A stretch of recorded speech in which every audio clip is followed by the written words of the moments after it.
Absolutely, it is the last Tuesday of the month of April.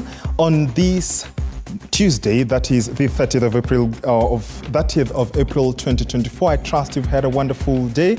Good evening and welcome to the Daily Report, where each Tuesday we bring you the People's Court. I am George Maringa. Our sign language interpreter is Rhoda Nyamai. And tonight we bring you the Gen Zs as well as the quote-unquote who, Victor? Oh yeah, it's a blend. We're looking at the traditional versus the new. Absolutely. You know what I mean? Because the evolution of the African or the Kenyan worker, you know, there's been a lot of conversation around the so-called Gen Zs and their behavior in the marketplace and everything. We want to interrogate and find out exactly is this different from what is in existence? In what ways have the Gen Zs influenced the workplace as it exists today? We're going to talk about the future of work. We're talking about shared work. We're talking about the gig economy. We're going to talk about the impact on remuneration, loyalty, working conditions, and so on. All that and so much more. If you've had questions around this, this is the platform for you. Indeed, that conversation coming to you on this eve of Labor Day 2024. We trust you've had a wonderful day. Here now are some of the top stories making headlines tonight ahead of that conversation. Tonight, President William Ruto instructs the military to assist in the search and recovery efforts for victims of the Mai Mahiu flood disaster, which has claimed the lives of 48 individuals. Kuja kusaidiana na askari wetu hapa kutafuta miili ama search and rescue. Tonight, TV47 returns to the scene of the tragedy to find out what went wrong. Former Murang'a Governor Mwangi wa Iria has been directed to post a cash bill of 10 million shillings for his release, following his plea of not guilty to charges of fraud. You shall be released on a bond of 20 million, one surety for similar amount if it is a property, and in the alternative a cash bail of 10 million.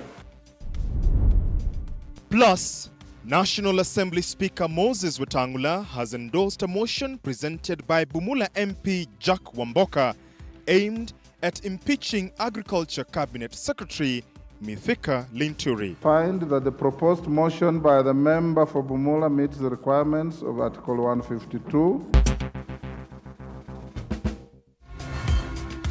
What is indeed making the headlines tonight? We invite your feedback to 2047 is our SMS line. On X, formerly Twitter, at TV47 News, at Muyakane, at George Maringa _ Linda Alela is away tonight. But of course, we look forward to interacting with you and hearing from you, especially regarding our topic of discussion tonight. That is Gen Z and the workplace evolution. This conversation coming your way on this eve of Labor Day in just a short while. Let's get the show on the road, shall we? And could the Mai Mahiu Monday morning tragedy have been avoided?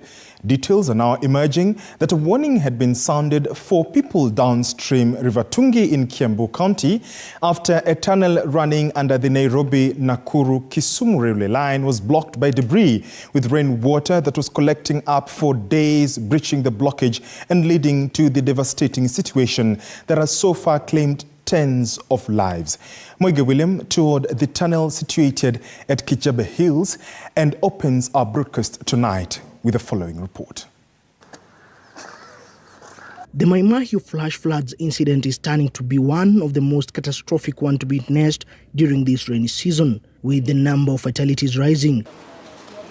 Fresh details are now emerging that on Thursday last week an alarm had been sounded for residents downstream River Tungi to move to safer grounds. The tragedy that struck during the early hours of Monday morning emanated from this tunnel running Tungi River waters under Nairobi-Nakuru railway line. And with the current rains, debris had blocked the tunnel. Friday jioni ndio mto wenyewe, the dark tunnel from the entry ya maji kutoka juu ndio ika block kupitia ile landslide, matope ikakuja ikaziba ile mwanya, maji haikuwa na access ya kupita kutokea ndio iende chini. Sasa hiyo maji ilitoka huko juu kwa mlima penye mnaona huko hivyo. Ni maji yenye inanyesha huko Nyandaro. Sasa wakati inaenda chini inakuja kutokea chini. Sasa vile ilikuja na mamiti na mamawe ndio ikaziba hii tunnel. Unable to contain the waters from the adjacent Kijabe Hill, the tunnel burst open with fury, with water flowing downstream, sweeping anything and everything standing on the way. Wakati maji ilifunga, kulikuwa na damu yenye ilikaa siku mbili juu, ilifunga Friday, afu Sunday usiku ndio ikanini. Sasa wanakijiji walikuwa wameambiwa juu kulikuwa kumetangazwa hata kwa makanisa. Yenyewe dark tunnel imepasuka vitengo mbili, nusu yenyewe imeenda na maji kwa sababu ilipasuka on Sunday mwendo wa saa 8:55 hivyo asubuhi ukielekea kuamka. Wengi walikuwa wakijitayarisha kwenda kazi, wengine walikuwa wakijitayarisha kurudi shule. And the results, this devastating picture of 4 villages wiped, and now all that is left is bare land covered in debris. Hatuku expect damage kama hiyo, but maji yenyewe ilikuwa mob. So the best thing ni serikali isaidie, waache kwenda huko tu maeneo kwenye kuna barabara ya tarmac, waingie huko ndani mashinani na hizo tractor zao, ndio tusaidie watu wengine waanze kupata jamii na marafiki wa familia yao. Behind me is just but of what transpired after the raging waters from Kijabe Hills, leaving behind a trail of destruction and death. Mwige William for TV 47 in Mai Mahiu, Naivasha, in Nakuru County. Thank you, Moige, for that report. And of course, TV47 will keep track of the occurrences in Mai Mahiu with our very own Moige William, who is keeping tabs on the developing story. The ongoing heavy rains that continue to pound the country, causing raging flood waters, have claimed several lives, with one body of a child being recovered in Suba Sub-County and another body in Kiambu County.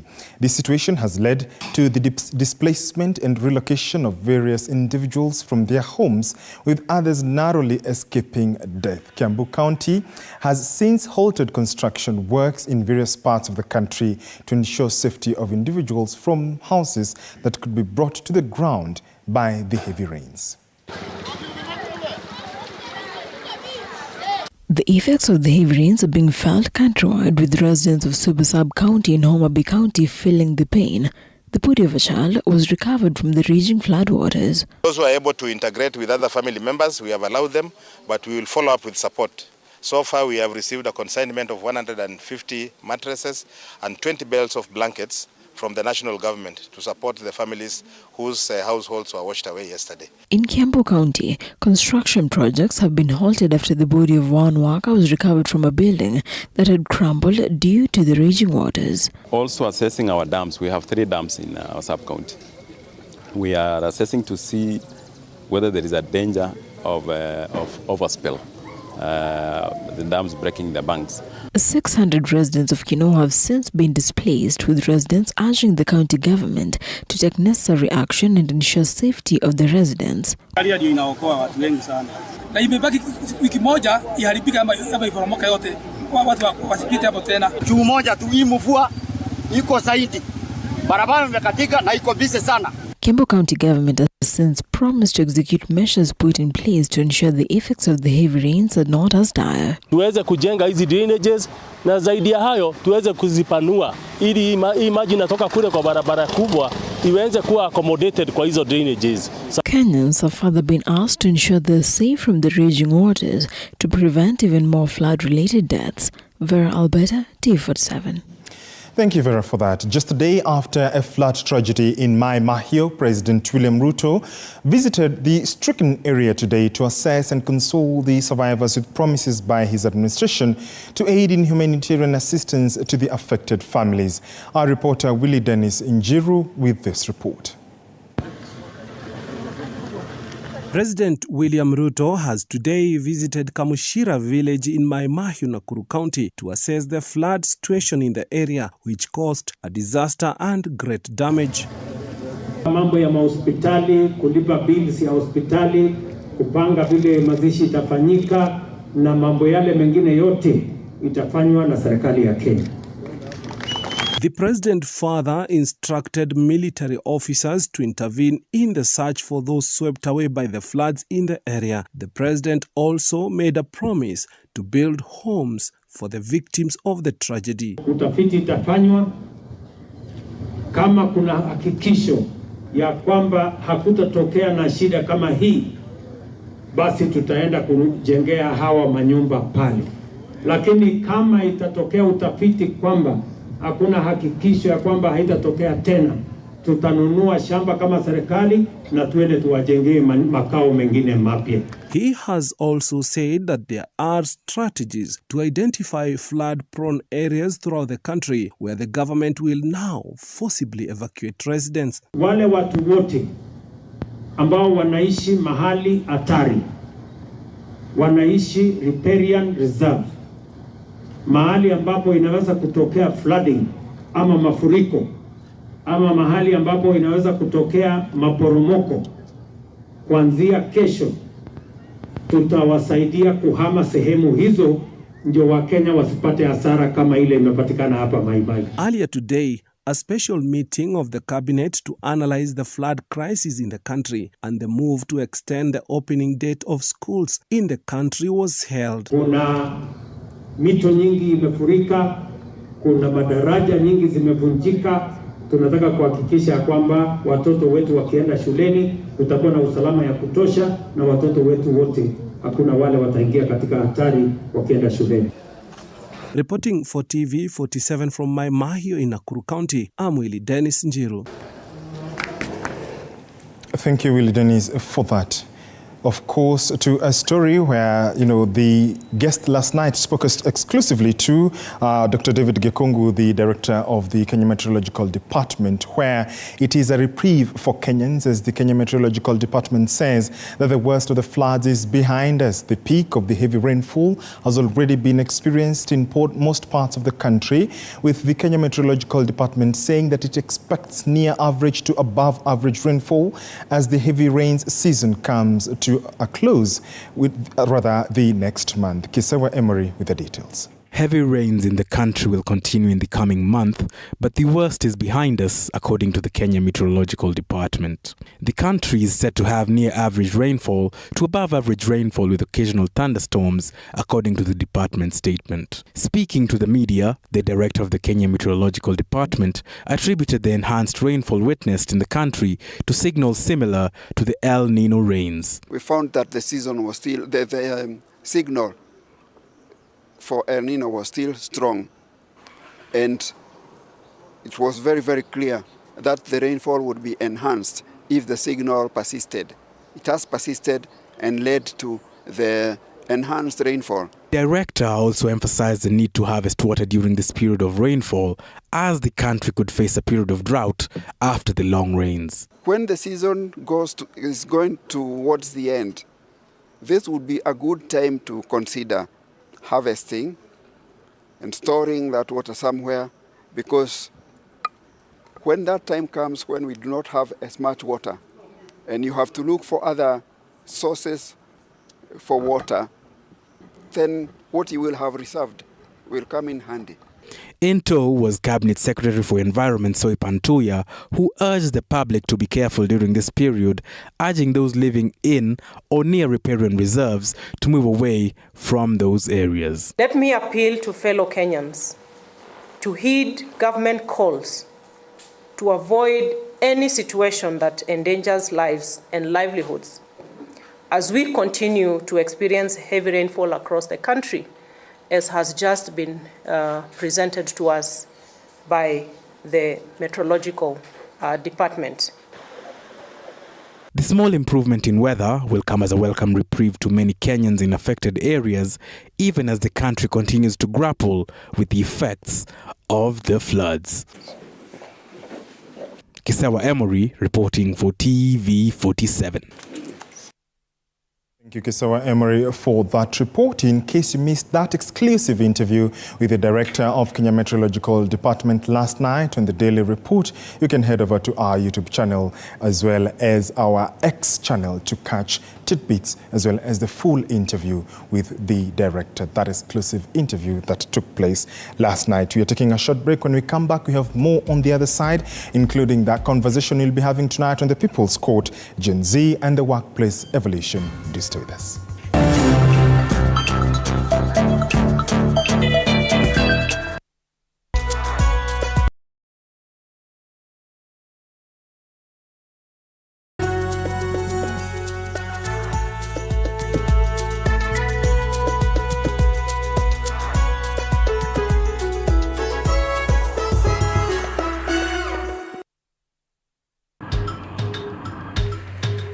Na safari hii katika Mfahamu Kiongozi tutakuletea viongozi aina mbalimbali. Nikuwe na Nisani kama 10 na pia nikuwe menua minibus. Minibus niko niwa. Kushinda unaangalia simu ya mzee. Soma Biblia ama ingia kwa washroom ujisugue. Mpaka nimetoa hivi. I don't know whether any of my children would want to get into the political field. Sijajua bado. Kila Alhamisi saa 1:30 kuendelea.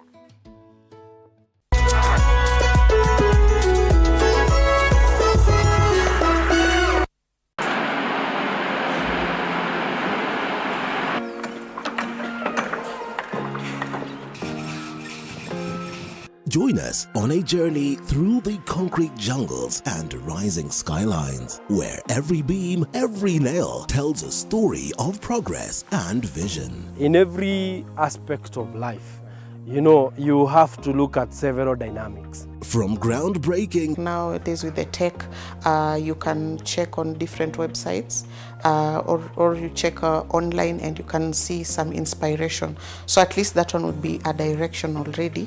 I'll know like what kind of style you're going for. To finishing touches, witness the dedication of the hard-working teams who bring these ambitious dreams to reality. The Realtor, Tuesdays at 6:30 p.m.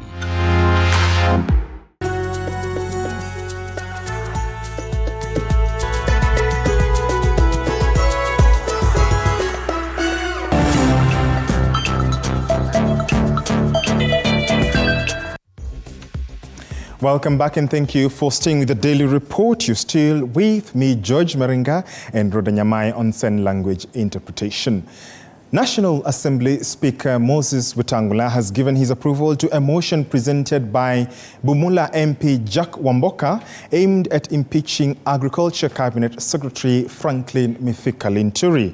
Wetangula emphasized that Wamboka's motion, fulfilling all constitutional and standing orders criteria, deserves consideration and thus granted Wamboka permission to serve a notice of motion. Order number 8, procedural motion, resolution to hold a Thursday morning sitting. Agriculture CS Mithika Linturi could be the first cabinet secretary under President William Ruto to be impeached if a motion which is slated for debate in both the morning and afternoon sessions of Thursday's House proceedings sails through. Honorable members, consequently, I find that the proposed motion by the member for Bumula meets the requirements of Article 152 of the Constitution and Standing Order 66 as to form and the threshold required for a member to move a motion for dismissal of a cabinet secretary. Members of Parliament have a 7-day window to deliberate on the motion, during which Linturi will have the opportunity to defend himself against the accusations leveled against him. Bumula MP Jack Wamboka's motion outlines 3 primary grounds for Linturi's removal. That is gross violation of the Constitution, gross violation of Article 46, and gross misconduct. The allegations include Linturi's purported breach of Article 10C of the Constitution, constitution, which mandates adherence to principle of good governance, transparency and accountability in his capacity as the Agriculture CS. The motion alleges Linturi's involvement in the distribution of fake fertilizer via the National Cereals and Produce Board NCPB, a move deemed a direct contravention of constitutional provisions. That motion is time-bound, and therefore we must dispense with it by Thursday. And considering that we are losing a sitting tomorrow afternoon, it's important that we compensate that sitting for tomorrow afternoon with the Thursday morning. Linturi is also accused of failing in his accountability obligations to the president and the public, specifically concerning matters impacting food security. His alleged negligence in addressing issues affecting farmers and ensuring transparency has purportedly eroded public trust in the administration. Linturi is also accused of misconduct for allegedly undermining efforts to address the counterfeit fertilizer scandal and failing to provide accurate information to the National Assembly, thus diminishing public confidence in the government. We want this House on Thursday to be full to the brim so that we can speak in one accord. We can speak in one voice in defense of the defenseless Kenyan citizen. The controversy surrounding the alleged sale of fake fertilizer to farmers escalated in Parliament last week when a motion to impeach CS Linturi garnered support from at least 110 MPs. Meanwhile, while addressing residents in central Imenti, Meru County on Sunday, the Cabinet Secretary reassured the community that he remains unaffected by the actions taken by the lawmakers. Sasa unafikiria mimi ni mtu wa kutishwa ama kuhangaishwa na watu? Abana. Nyinyi niombeeni tu niwe na nguvu. Paul Kirobi, TV47, Nairobi. Thank you, Paul Kirobi, for that. The widespread floods have inflicted sorrow and suffering upon communities nationwide. Despite multiple warnings and severe consequences, many Kenyans are still endangering their lives by crossing swollen rivers, disregarding safety instructions. And Rin Kilemi now explores the consequences of daring nature's wrath and the importance of heeding safety warnings. Take a look. Despite repeated warnings and tragic outcomes, many Kenyans continue to defy directives, endangering themselves by attempting to traverse swollen rivers either on foot, in trucks, buses, and various other modes of transportation. Last week, a lorry carrying at least 10 people was swept away by raging waters at River Kwamusie in Makueni County after residents requested the driver of the lorry carrying ballast to ferry them across the swollen Kwamusie River. And as fate would have it, 2 days later, a boat carrying more than 50 people capsized while trying to cross the flooded River Tana, killing at least 28 people.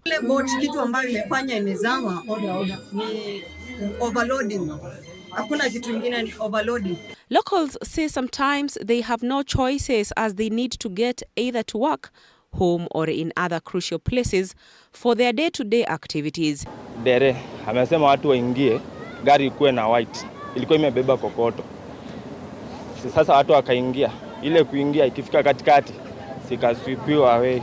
This is not the first time Kenya has faced such tragedy. In past years, similar incidents have claimed numerous lives. In late 2021, a bus ferrying wedding attendees overturned at River Enziu in Mwingi, killing over 30 people.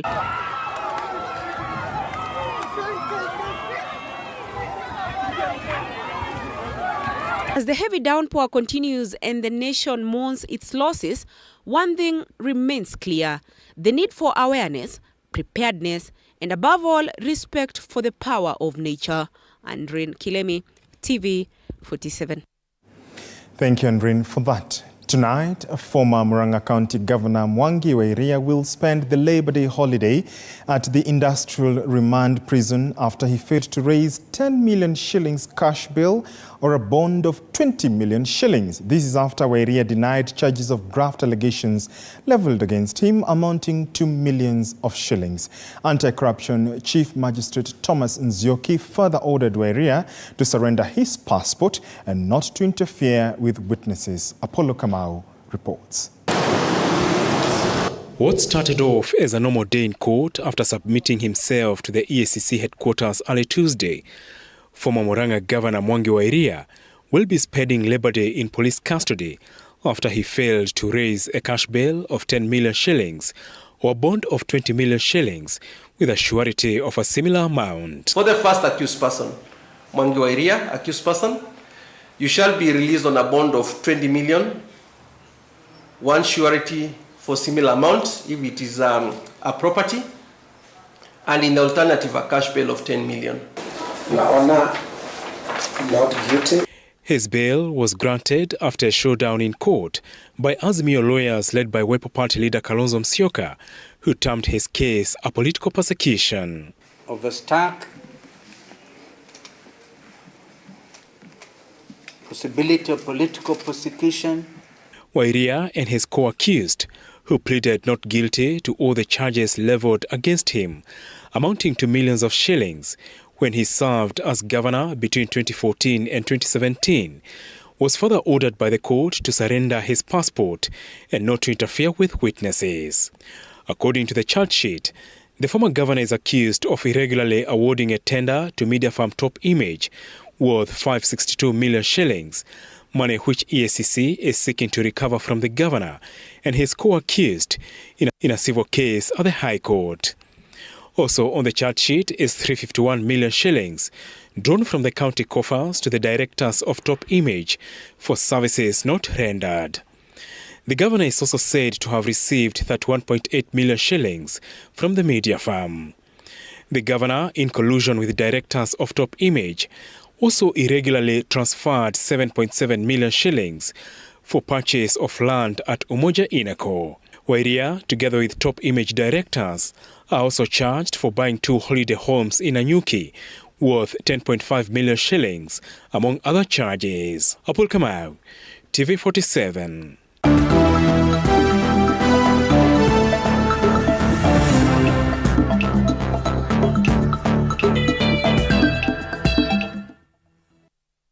Let's get sporty, and the national women's under-17 team entered the 3rd day of their residential training today at Dandora Stadium here in Nairobi. Junior Starlets will play Ethiopia in a 3rd-round FIFA Under-17 Women's World Cup qualifier. Kenya will take on their neighbors on May 10th before entertaining them on May 19th. The winner will next play either Burundi or Djibouti for an automatic qualification to the 2024 FIFA Under-17 Women's World Cup in October to be staged in the Dominican Republic.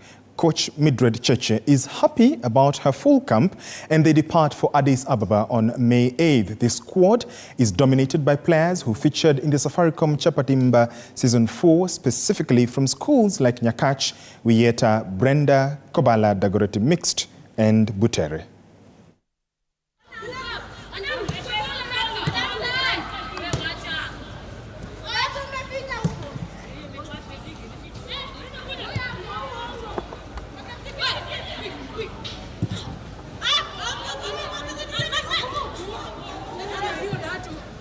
We have a good team from schools, Talanta Hela, Chapadimba, so we are hoping to build a very strong team that is going to compete against Ethiopia. I think we are prepared because most of our players have been competing at the highest level locally. So hopefully they will rise up to the task ahead. So I am hopeful that we have a great team that is going to play well, even though we did not play in the previous round. And all the best to them. Kenya Rugby 15's women's team are among the 4 teams that will face each other in a round-robin format in the 2024 Rugby Africa Women's Cup, taking place in Antananarivo, Madagascar, from 4th to 12th May 2024. The Lionesses will open their campaign against Madagascar on 4th May before playing South Africa on 8th May and Cameroon on 12th May. Earlier today, Lionesses head coach Paul Murunga named the Kenya Lionesses squad that will be playing in the tournament. Among those called are skipper Natasha Emali, Rose Otieno, Knight Otoma, Jane Chanya, Maureen Chebet, Faith Livoy, among others.